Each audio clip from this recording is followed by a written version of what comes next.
Ah oui, j'ai oublié de traduire quelque chose aussi. Certains savants utilisent une phrase qui a été rapportée dans un hadith qui est très faible.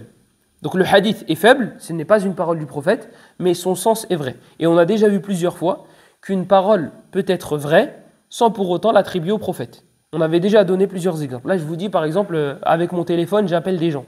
C'est vrai. Est-ce que je peux dire le prophète a dit avec le téléphone, on appelle des gens? Non. Mais pourtant, la phrase est vraie. Donc ce n'est pas parce que c'est vrai que je peux l'attribuer au prophète. La lumière est claire. C'est vrai. Mais je ne peux pas dire le prophète a dit, la lumière est claire.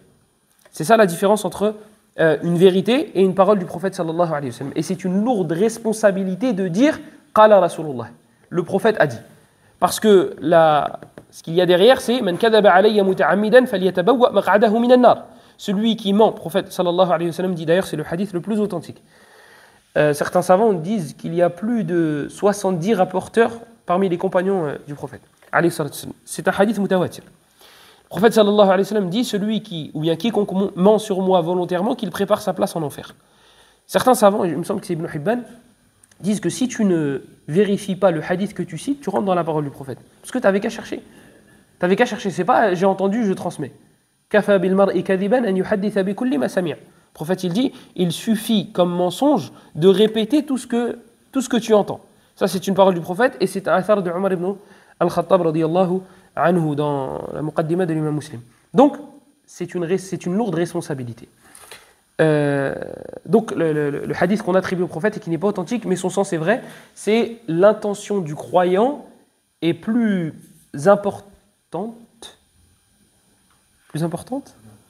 Plus important? Plus importante. Féminin, on reste sur la base. Ok. Que ses actes.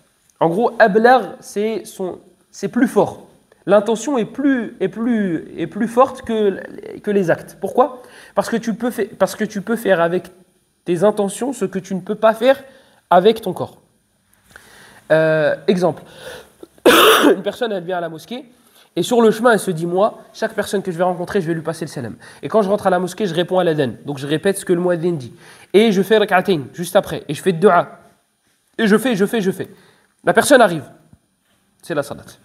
Il n'a pas le temps de faire rak'atayn, il n'a pas le temps de passer le salam, il n'a pas le temps. Il a la récompense de tout ce qu'il a mis dans son cœur.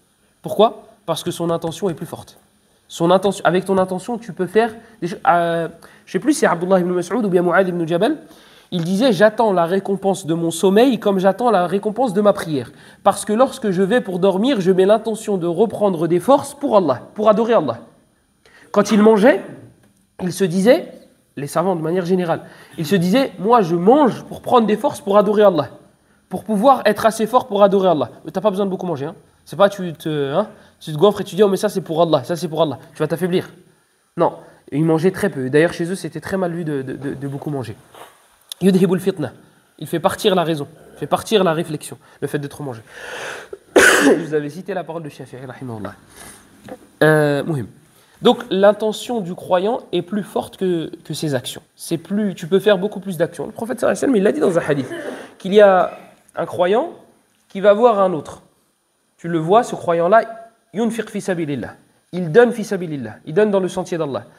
Le croyant qui voit ça et qui ne peut pas donner lui, il dit, moi, si j'avais son argent, j'aurais fait la même chose. Le prophète sallallahu alayhi wa sallam dit, ils sont à égalité dans la récompense.